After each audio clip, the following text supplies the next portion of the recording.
Hey, good morning, Grace Church. Good morning. All right, so something about me, because it's always all about me, you know. Everything's all about me. I tend to be a reader. I like to read. I read a lot of books.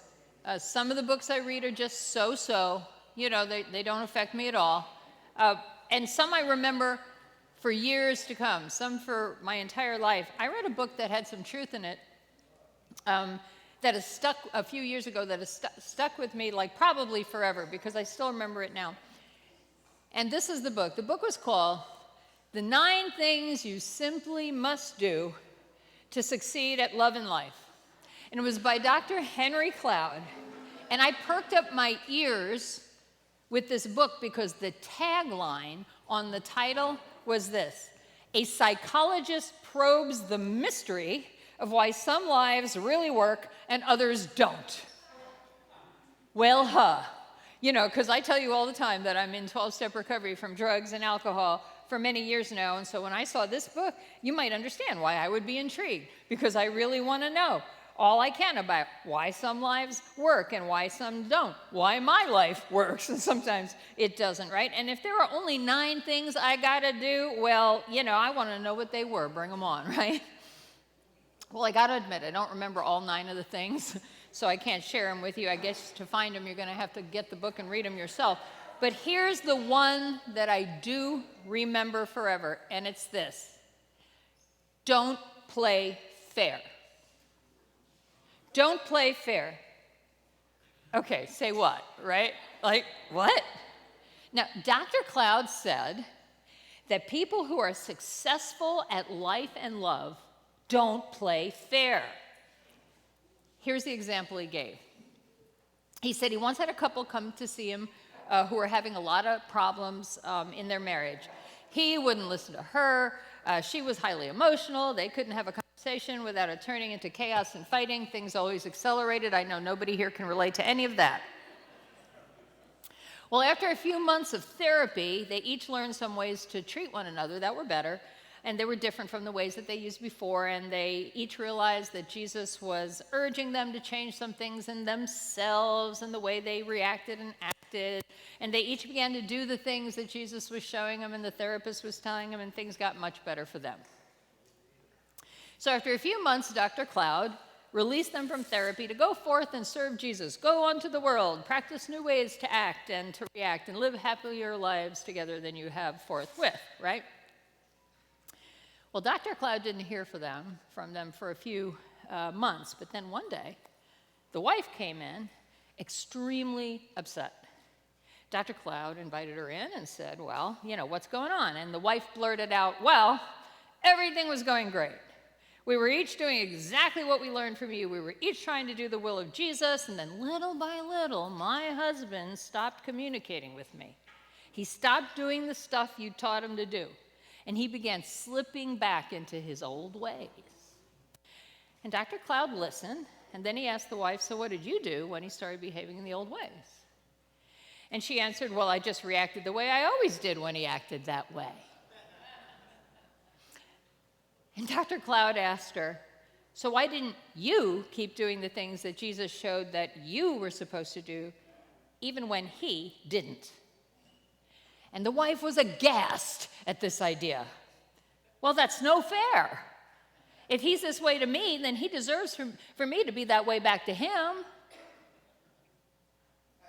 And that's when Dr. Cloud reminded her of the concept that rocked my world when I read it first, and so much so that I remember it to tell it to you today, that our interactions with others ought not be based on giving back what we think only someone deserves. Our interactions ought not be based on when you're nice to me, I'm nice to you, but when you're lousy to me, then I give back just that same amount of lousiness in return. Because that may be fair, tit for tat, right?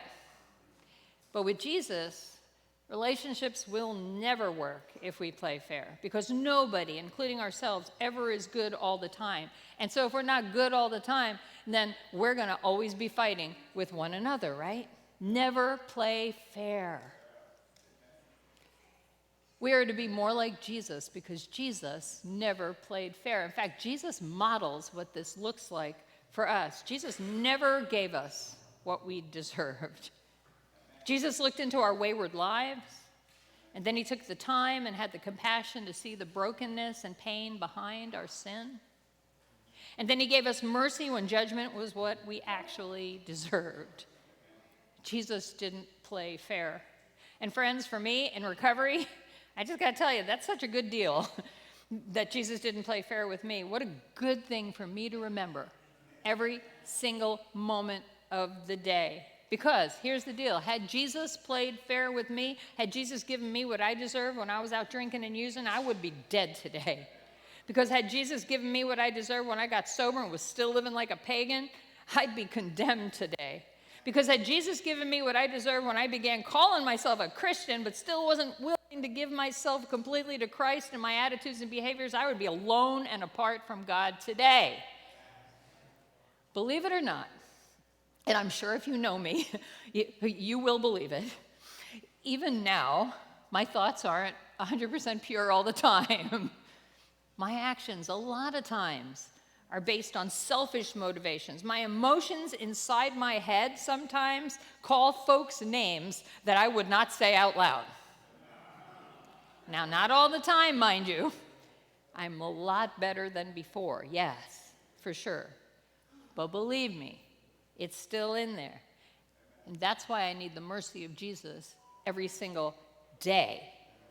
You know, I have a life verse, a life Bible verse that God gave to me, that when he called me to be a pastor, even with complete with all my sins and failures, when he called me, and it's Ephesians chapter 3, verse 8, and it goes like this: just think, though I did nothing to deserve it, and though I'm the most useless Christian there is, yet I was the one chosen for this special joy of telling the Gentiles the glad news of the endless treasures available to them in Christ.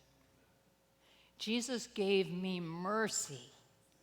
Mercy is so sweet. And mercy isn't fair. It's not dependent on whether I've earned it or not. Here's the simple definition of mercy, by the way. In case you need to see it in black and white, it's this. It's on the screen. Say it with me. Go. Mercy. Not getting the punishment I deserve. That's right. Instead, from Jesus, I received grace. Grace isn't fair at all, and this is what grace is. Say it with me, this part. Go. Grace. Getting an undeserved gift. See, I got a beautiful new life in Christ. Wholly undeserved. Mercy and grace. Both sides of the same coin. And neither of them is fair in the least. But that's how Jesus rolls, right? And it ends up, here's the thing, it ends up that these things are indeed, as Dr. Cloud wrote, the things that you simply must pour out of you to succeed at love and life. You know, we've been in this Sunday sermon series for the last few weeks, in fact, called Beyond Happy, where we've been looking at what Jesus says about the kinds of folks who are blessed. And we've been considering how our pursuit of happiness isn't nearly as satisfying as God's blessings. So we've been trying to go beyond happy by looking at Jesus' most famous sermon that he preached, the Sermon on the Mount. Jesus started it off with giving us 8 traits of people blessed by God, and we call those 8 things the Beatitudes. We've begun to see that the Beatitudes are the attitudes that are to be in us, the Beatitudes, so that we can experience being blessed by God. We've been talking about what blessed means, what it even means. And say it with me. It's on the screen. Here's the definition we've been using. Go. Blessed, made happy by God through total dependence on God. The blessed life that Jesus talks about is an inner security and Holy Spirit-led character that's available to everybody who follows Jesus, every person. This is far beyond happiness in the way that we think of happiness. So far in this series, we've looked at 4 unexpected ways that God's blessings come to us, 4 Beatitudes. And today we're going to look at Beatitude number 5.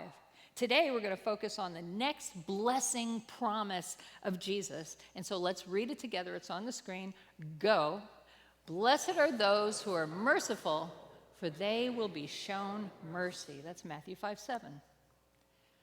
When we read the Bible, time and time again, when God encounters people with vast imperfections or even involved in flat-out disobedience, God shows mercy. And why?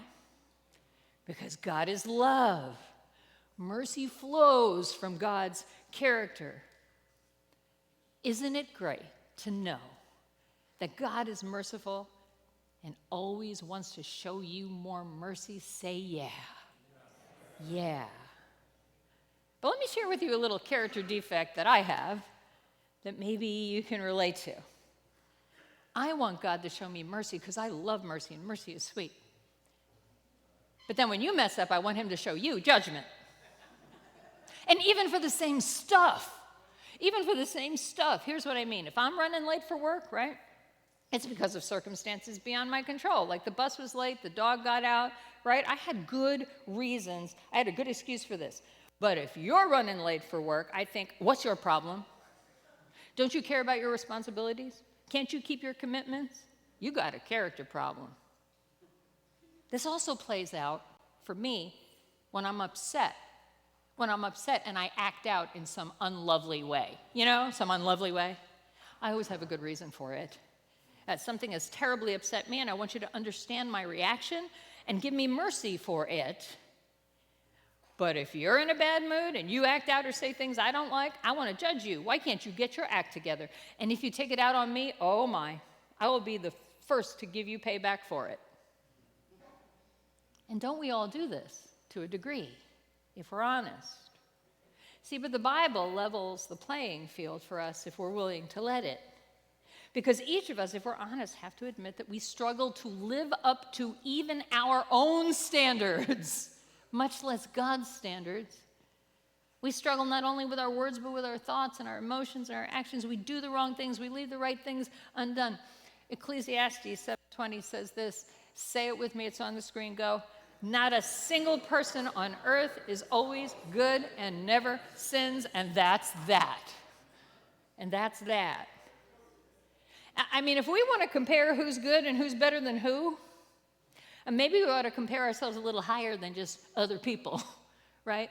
Where we'll try to make ourselves come out on top when we do that kind of comparison. We ought to maybe instead compare ourselves to Jesus and then how we come out, right? I dare say not so good. I like to say that the ground is completely level at the foot of the cross. Every single one of us has sinned. We've fallen short of the glory of God. Each of us has received mercy when we don't deserve it. You know, Jesus tells a story that illustrates this in our Bible. We call it the story of the unmerciful servant. That's the little heading if you read the Bible. And it's in Matthew chapter 18. Let me read it to you. And it starts out like this. These are the words of Jesus. He says, therefore, the kingdom of heaven can be compared to a king who decided to bring his accounts up to date with servants who had borrowed money from him. In the process, one of his debtors was brought in who owed him millions of dollars. He couldn't pay, so his master ordered that he be sold along with his wife and his children and everything he owned to pay the debt. But the man fell down before his master and begged him, please be patient with me and I'll pay it all off. And then his master was filled with pity for him, and he released him and forgave his debt. So here's the story, right? A servant owes this wealthy king millions and millions of dollars. Now, in real life, a king would never loan a servant millions and millions of dollars, but Jesus makes this sum so outlandishly large that it was tens of thousands of times what a laborer could earn in a lifetime. One commentary I read said that the amount was in the zillions. In the zillions. That's a lot of money. But the king in the story, representing God, is filled with mercy. When the servant begs for more time, which is crazy because no amount of time is going to pay off that debt, right? The servant is just grasping at straws at this point in time, right? The king was filled with pity. Pity in the Greek In the Greek, pity, it's a great word. The word is splagnizo. Splagnizo. You got to say it that way too. Splagnizo, like you got spit on somebody. You're right. So, in fact, say it with me. Say the word. Splagnizo. That's it. The master felt deeply for the pitiful plight of the servant. Splagnizo. And out of outrageous mercy, he forgives the debt. All of it. Every single penny. Huge, right? Huge. So now, what happens next? Well, Jesus tells a story. Things go a little south. Here's what happens. Words of Jesus. But when the man left the king, he went to a fellow servant who owed him a few $1,000s. He grabbed him by the throat and demanded instant payment. His fellow servant fell down before him and begged for a little more time. Be patient with me, I'll pay it, he pleaded. But his creditor wouldn't wait. He had the man arrested and put in prison until the debt could be paid in full. So the servant, who had had zillions and zillions of dollars of debt forgiven by his merciful king, meets another servant. Catch this, right? Catch this. It's another servant, okay? He's not even king of this guy, right? Who owed him just a few $1,000s. This was nothing compared to the debt he was forgiven of. And what does he do? He throws his poor brother in debtor's prison. How ungrateful can you get? So if you're anything like me, this is the point of the story that gets a little uncomfortable, right? Because I have all too often tried to play fair with other people. If someone does something wrong, I go directly to, they deserve judgment, don't they? But what about the judgment I deserve? What about you? Do we recognize the depth of mercy we have received from God in our life? The debts in our own lives that have been released by God? Maybe our first step in our journey towards Jesus' promise of blessed are the merciful is this. Maybe we ought to ask God to open my heart to the mercy I've received. Ask God to open my heart to the mercy I've received. Can you say that with me? Ask God to open my heart to the mercy I've received. In fact, if you would, let's do something. Let's go a little further. Let's go ahead right now. Why don't you close your eyes for a moment in reflection and ask God to open your heart to the mercy you have received. From the breath in your lungs right now to the worst thing you have ever done or the best thing you've ever left undone. You know what those things are. How has God been merciful to you? Keep your eyes closed for a second. Breathe in his mercy. You know, there's a story in the Bible about a very sinful woman named Mary Magdalene who came into the house of a religious Pharisee named Simon, where Jesus was teaching there, and she began to weep at Jesus' feet and wash his feet with her tears and her hair. And Simon scorned Jesus for allowing such a sinful woman to be touching him. But hear Jesus' reply to them and to us as well. Luke 7:47. Soak this into your soul, friends. Therefore I tell you, says Jesus, her many sins have been forgiven, as her great love has shown. But whoever has been forgiven little, loves little. If your eyes have been closed, you can open them. You know, those who have been forgiven much, love much. But when we think we haven't been forgiven all that much, our love is thin. So our first order of business when it comes to mercy and remembering how much mercy Jesus has just shown us. When we've experienced in our soul the love of Jesus, who loved us so much that he didn't give you or me what we deserve, but rather mercy and grace, we're well on our way. First things first, ask God to open my heart to the mercy I have received. Okay, so what happens to the guy who was forgiven the zillions of dollars and then forgot the king's mercy to him and threw his friend into debtor's prison for merely a few $1,000s? What happens to him? Well, the price for his forgetfulness is steep. Here's how the end of Jesus' story goes. Words of Jesus. When some of the other servants saw this, they were very upset. And they went to the king and told him everything that had happened. And then the king called in the man he had forgiven and said, "You evil servant, I forgave you that tremendous debt because you pleaded with me. Shouldn't you have mercy on your fellow servant just like I have mercy on you?" Then the angry king sent the man to prison to be tortured until he had paid the entire debt. That's what my heavenly Father will do to you if you refuse to forgive your brothers and sisters from your heart. It's a sobering end to the story, isn't it? It's a sobering end. It's hard to hear. And yet, isn't this what happens to us when we don't show mercy that we've received? Think about it.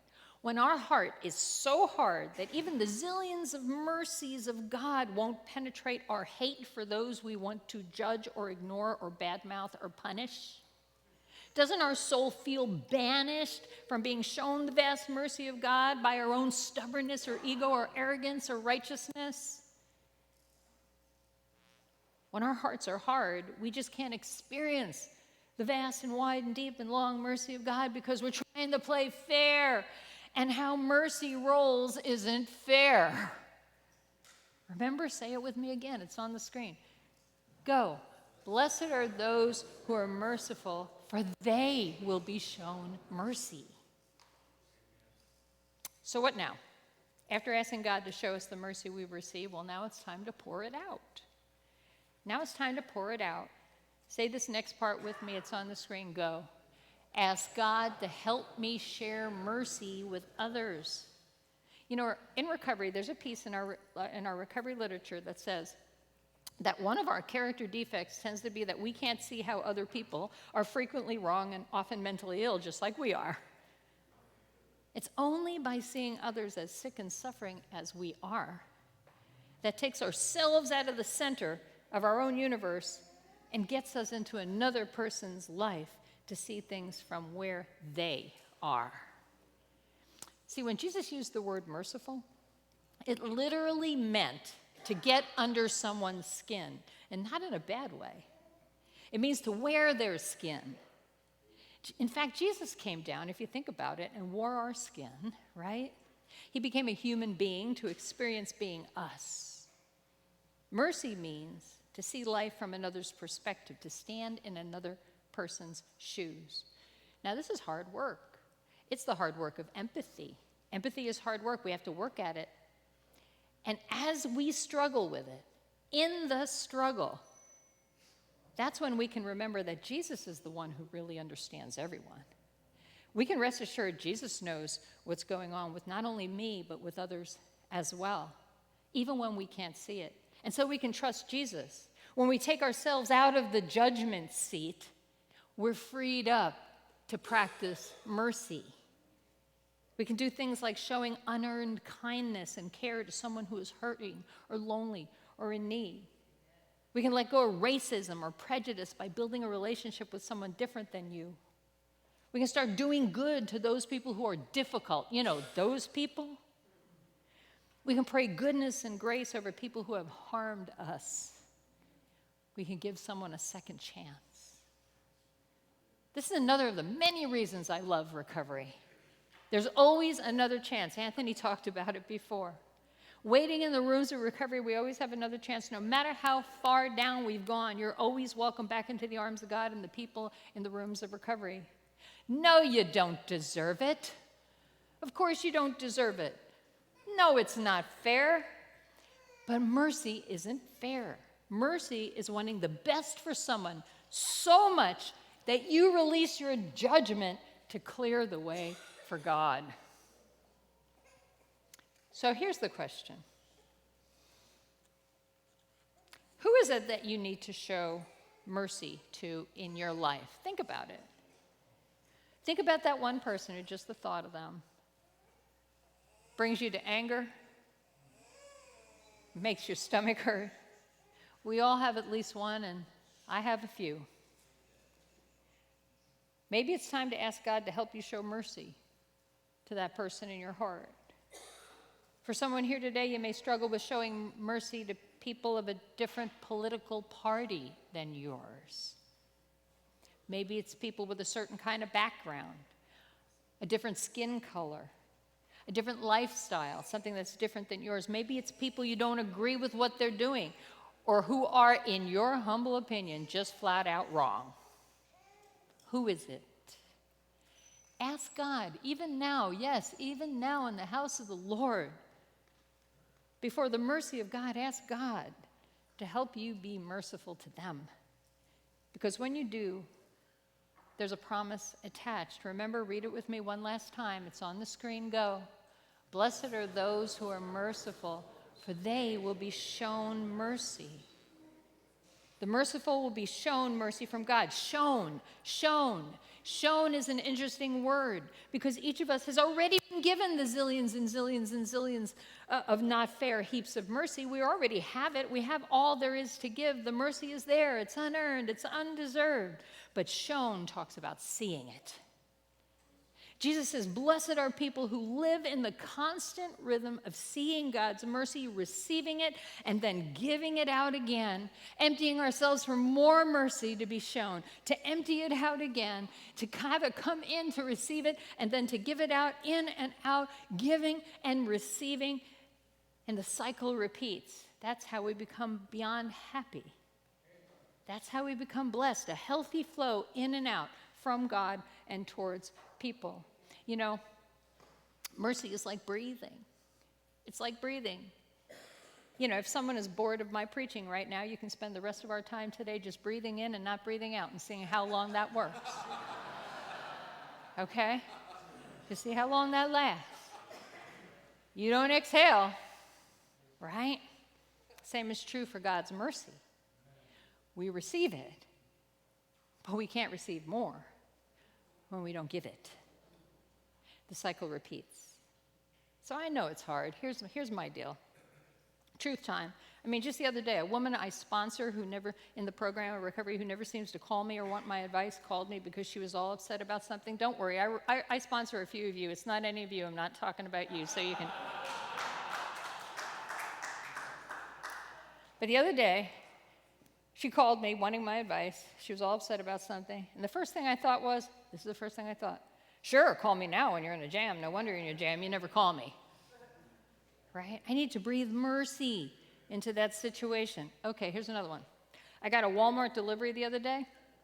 I realized Walmart delivers.